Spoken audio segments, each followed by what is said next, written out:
지난주에 비가 많이 왔죠? 혹시 저녁에 천둥 소리 들어보신 분 계십니까? 들으셨죠? 전 굉장히 깜짝 놀라고 무서웠습니다. 우리는 사실 천둥 소리가 왜 나는지는 알고 있습니다. 제가 적어왔는데요. 공기 중에 전하가 많아져 전압차가 높아지면 모여있던 전하가 순간적으로 전위가 낮은 곳으로 흐르는 방전 현상이 일어난다. 이때 빛으로 보이는 것이 번개고 공기가 팽창하여 발생하는 소리가 천둥입니다.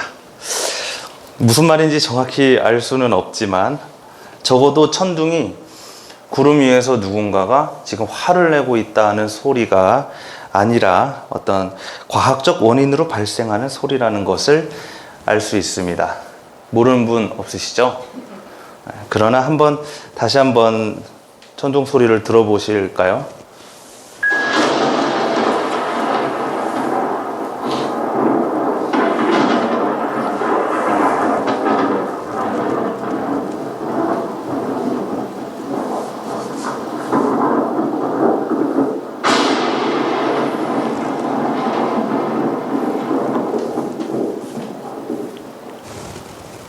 알지만 여전히 무서운 거는 무서운 것 같습니다.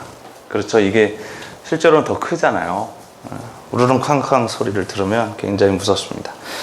어떤 원인을 알고도 무서운데 옛날 사람들은 얼마나 무서웠겠습니까? 저 구름 위에 화가 난 누군가가 지금 화를 내고 있다고 생각했을 겁니다. 처음 사람들에게 하나님은 이렇게 미지의 공포로 인식되었습니다. 여러분, 하나님이 두려우십니까? 우리 언제가 두렵죠? 약해질 때? 죄 졌을 때. 나만 하는 죄를 지었을 때. 누군가 나를 항상 지켜보고 있을 거라는 그런 생각, 두렵습니다. 오늘 야곱은 노숙을 합니다. 야곱은 속임수로 지금 형이 받아야 할 복을 다 가로챈 상태예요. 그래서 분노한 에서는 그래도 효자인지라 아버지 이삭이 살아있을 동안은 야곱을 좀 놔두고 아버지가 돌아가시면 바로 야곱을 죽여버리겠다고 계획했습니다. 근데 이 말을 너무 화가 나는지 이 말을 많이 하고 다녔나 봐요. 이 말이 그 부모 이삭과 리브가에게까지 들어왔습니다. 그래서 이삭과 리브가는 야곱을 얼른 이제 삼촌의 집으로 도망가게 하죠. 그래서 도망가는 길입니다. 날은 어두워졌고 도망치던 야곱은 길 위에서 돌을 베개 삼아 잠을 청합니다. 꿈을 꾸는데요. 꿈에서 야곱은 이 하늘과 땅으로 연결된 이 층계를 봅니다. 그래서 천사들이 오르락내리락 하는 것을 보지요. 그때 하나님이 나타나서 아브라함에게 약속한 자손과 땅에 대한 복을 야곱에게도 똑같이 선포합니다. 깜짝 놀란 야곱은 잠에서 그 자리에서 깨어서 혼자 곰곰이 생각했습니다. 주님께서 분명히 이곳에 계시는데도 내가 미처 몰랐구나. 이 얼마나 두려운 곳인가. 아까 우리가 말했듯이 나를 항상 지켜보는 누군가가 있다는 사실은 어쩌면 소름 끼치도록 무서운 일입니다. 야곱은 굉장히 두려워했습니다. 야곱은 두려워하며 베개 삼아 벤 돌에 기름을 붓고 그곳을 베델이라고, 하나님의 집이라고 이름을 지었습니다. 물론 여기서 하나님에 대한 야곱의 두려움은 공포가 아니라 어떤 존엄에 대한 경외심이죠. 그러나 저는 이 두 개의 두려움이 결코 다르지 않다고 생각합니다. 마치 백성들이 임금을 대면하는 것을 부담스러워하듯이, 병사들이 사단장을 만나는 것을 싫어하듯이 사람들은 하나님을 만나는 것을 꺼려했습니다. 그 말년병장 때는 일이 없지 않습니까? 저 말년병장 때 일이 없이 저는 이제 놀러 다니니까 저희 간부가 저에게 자꾸 사적인 일을 시키는 거예요. 그것은 산 위에 올라가서 혼자 더덕을 캐오는 일이었어요. 더덕 캐실 수 있습니까? 산을 돌아다니면서 향을 맡는 거예요. 그냥 산을 이렇게 천천히 걷다가 더덕 향이 나면 그 주변 일대를 다 수색을 하는 거죠. 그래서 더덕을 참 자연산 더덕을 많이 캤어요. 그래서 혼자서 더덕을 캐고 있었는데 사단장을 만난 거예요. 사단장이 투스타 사단장이 그냥 운동 중이었나 봅니다. 그래서 저한테 너 지금 일과 시간에 여기서 뭐 하냐 이러길래 제가 여기서 지금 더덕을 캐고 있습니다 라고 하면 큰일 날 것 같은 거예요. 그래서 제가 북한이 언제 쳐들어올지도 모르는데 이 진지가 지금 안전한지 확인 중입니다. 그래서 제가 이렇게 말했습니다. 그래서 사단장이 훌륭한 병장이구만 하고 지나갔어요. 얼마나 등에 땀이 났는지 모릅니다. 제가 여기서 말 한마디 잘못하면 온 부대가 지금 뭐 더덕 이러면서 발칵 뒤집히는 거 아닙니까? 높은 사람을 만나는 것은 굉장히 상을 받을 기회이기도 하지만 동시에 말 한마디 잘못했다가는 어떤 벌을 받을지도 모르는 두려움이 항상 있습니다. 그것이 아무리 경외심이라고 하더라도 그 두려움은 두려움입니다. 야곱뿐 아니라 구약에 등장하는 많은 사람들도 하나님 뵙기를 두려워했습니다. 떨기나무를 보면서 모세도 두려워했고 또 삼손의 아버지도 두려워했습니다. 하나님이 그 안에 계신다고 믿었던 지성소라는 텐트는 두려움 그 자체였습니다. 그 안에는 1년에 단 한 번 대제사장 한 사람만이 들어갈 수 있었습니다. 그 대제사장도 잘못했다가는 아론의 아들들처럼 단번에 죽습니다. 굉장히 무서운 곳이잖아요. 거룩과 존엄에 대한 경외심이라고 해도 그 두려움은 공포와 크게 다르지 않습니다. 종교는 이 두려움을 이용했습니다. 예수 천당 불신 지옥. 이 두려운 구호가 얼마나 많은 사람들을 교회에 다니게 했습니까? 교회 사람들이 늘어났지만 그만큼 지옥에 대한 두려움도 가득하게 되었습니다. 평신도는 강단에도 올라가지 못하게 했습니다. 어느 대형교회에서는 특별 새벽 기도를 한다고 나오라는 단체 문자를 보냈는데 제가 실제로 옆에서 봤어요. 그냥 이 동기 핸드폰이 울리길래 봤는데 M 교회에서 내일부터 특별 새벽 기도가 시작합니다. 그러니까 나오십시오. 나오는 분들은 복을 받고 나오지 않으면 저주를 받습니다. 이런 게 1만 명 이상에게 가는 문자, 단체 문자로 가는 거예요. 그래서 제가 이게 그 교인분들은 괜찮냐 이게? 그러니까 싫어한대요. 당연히 저주를 하면은 싫어하겠죠. 하지만 다 나간답니다. 새벽 기도를 다 나간답니다.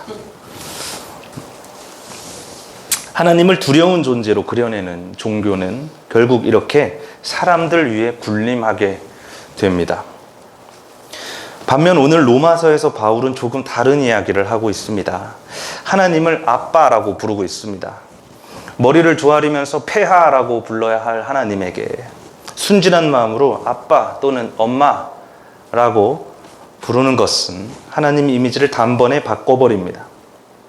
정해진 율법을 모두 지켜내야 한다는 강박, 그 율법을 어긴다면 벌을 받는다는 두려움, 이 두려움으로 사람들을 종으로 만드는 것으로부터 해방하는 방법으로 바울은 아빠라는 새로운 이미지를 지금 사용하고 있는 것입니다. 사실 우리가 간혹 오해할 때가 있습니다. 기독교가 유대교와 다른 종교라고 생각하는 때가 있습니다. 그러나 기독교는 사실 유대교에서 나온 거예요.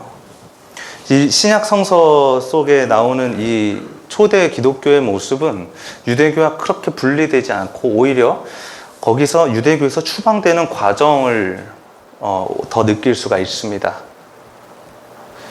그러니까 예를 들어서 세민족 교회가 기존 기성교회랑 굉장히 다르지 않습니까?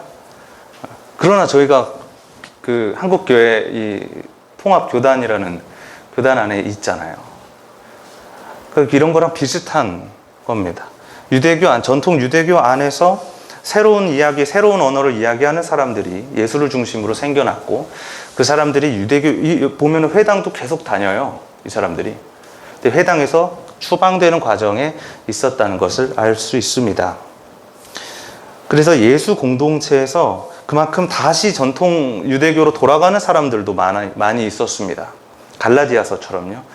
그러니까 예를 들어서 새민족교회를 다니다가 나 신앙 고백문 이런 거 하는 것도 이게 해도 되나 모르겠다 하면서 다시 전통교회로 돌아가는 그런 상황을 생각해 볼 수 있습니다. 그렇게 돌아가는 사람들에게 바울은 또다시 두려움에 빠뜨리는 종살이의 삶으로 돌아가지 말 것을 당부하고 있습니다. 우리는 두려움으로 다스리는 하나님의 종이 아니라 하나님의 자녀입니다. 그러니까 우리가 하나님의 자녀라고 하는 것은 하나님에 대한 두려움을 극복하는 길입니다.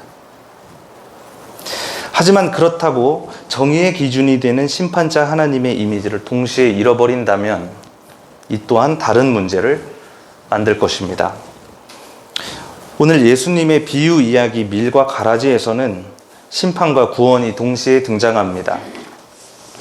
농부가 좋은 씨를 뿌렸습니다. 그런데 밤중에 원수가 몰래 와서 가라지를 또 뿌리고 갔습니다. 가라지는 독보리라고도 불리는 독성 풀입니다. 주로 밀밭에서 자라고 밀과 비슷하게 생겨가지고 처음에는 구별이 힘들다고 합니다.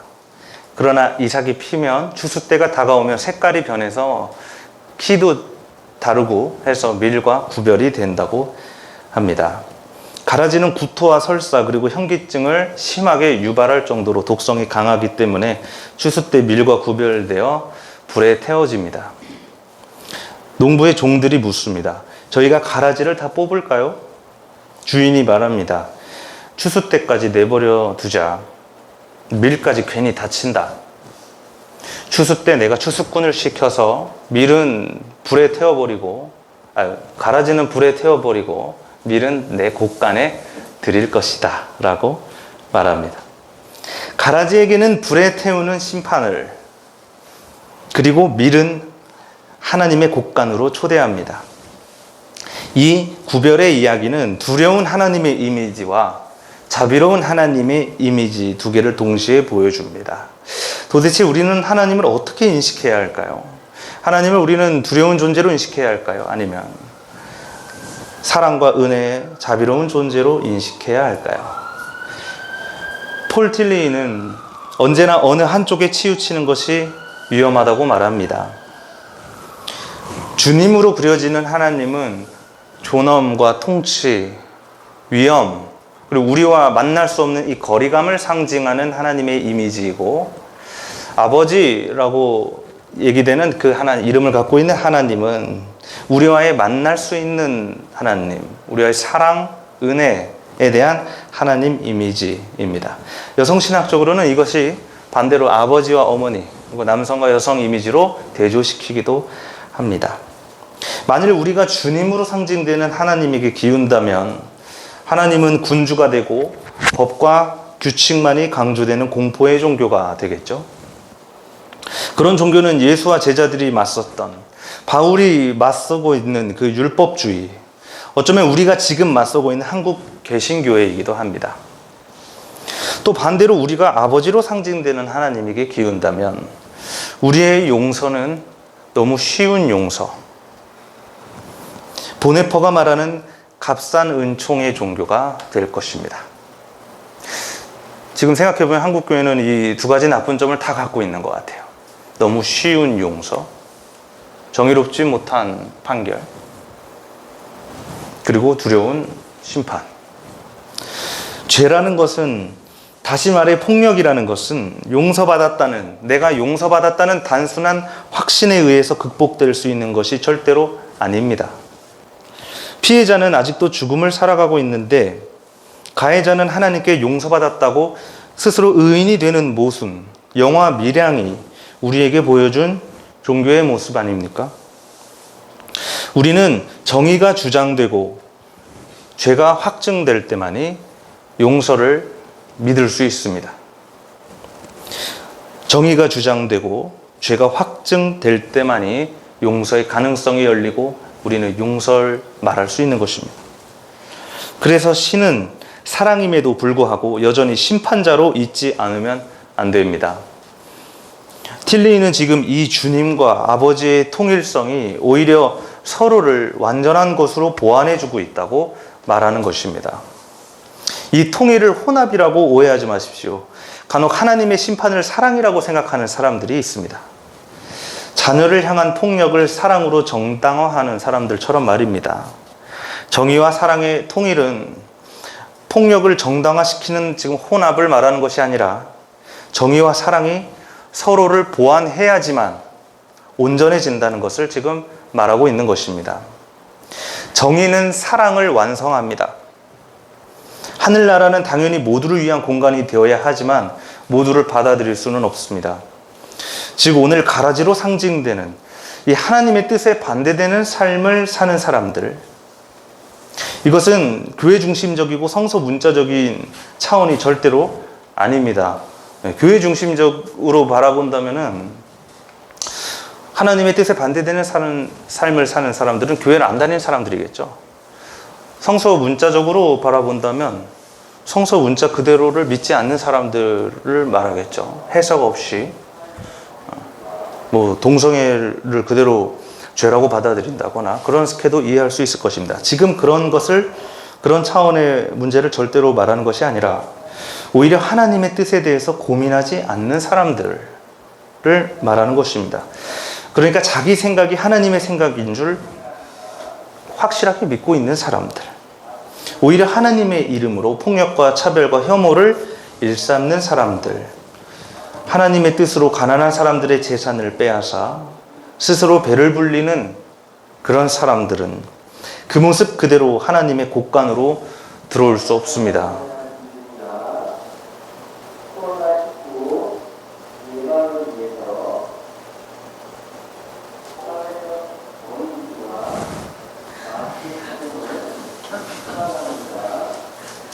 아내 방송을 돌아다니면서 하네요. 그런 사람들은 오늘 하나님의 곳간으로 들어올 수 없습니다. 정의로운 심판은 두려운 형벌이 아니라 그냥 불에 타는 그냥 공포의 형벌만이 아니라 죄를 확증하고 진정한 회개를 일으키며 그렇게 사랑을 완성하는 것입니다. 이와 같이 또 사랑은 정의를 완성합니다. 규칙을 지키고 어기는 것만 존재하는 것이 종교라면 지옥에 대한 두려움만 남게 되겠죠. 우리가 선한 선택을 해야 하는 의무는 하지 않으면 지옥에 간다는 두려움 때문이 아니라 내가 저 낙원에 들어가야만 한다는 그런 이기적인 소망 때문이 아니라 서로를 향한 온전한 사랑 때문이어야 합니다. 두려움이 우리의 신앙생활을 견인하는 것이 아니라 그리스도께서 보여주신 은혜와 사랑이 우리를 바른 길로 인도하는 것입니다. 두려움이 우리의 신앙을 끌고 가는 것이 아닙니다. 11조를 안 하면 큰일 난다. 주일에 교회를 나오지 않으면 여러분 삶에 무슨 일이 일어날지 모릅니다. 라는 이런 두려움들이 우리의 신앙을 끌고 가는 것이 아니라 언제나 우리는 먼저 보여주신 그리스도의 사랑과 은혜가 우리의 신앙생활을 끌고 간다고 생각해야 합니다. 하나님의 자녀된 교우 여러분, 하나님을 두려워하지 마십시오. 우리는 하나님의 자녀입니다. 그러나 언제나 하나님의 심판을 생각하십시오. 아직 이 세상은 서로를 향한 불신과 폭력으로 가득하기 때문입니다. 우리 이 세상의 정의를 말합시다. 그러나 그 정의에는 사랑이 있어야 합니다. 우리 서로에게 사랑을 말합시다. 그러나 이 사랑에는 정의가 있어야 합니다. 하나님의 정의와 사랑이 우리에게 영원토록 함께하기를 빕니다. 주신 말씀을 묵상하겠습니다.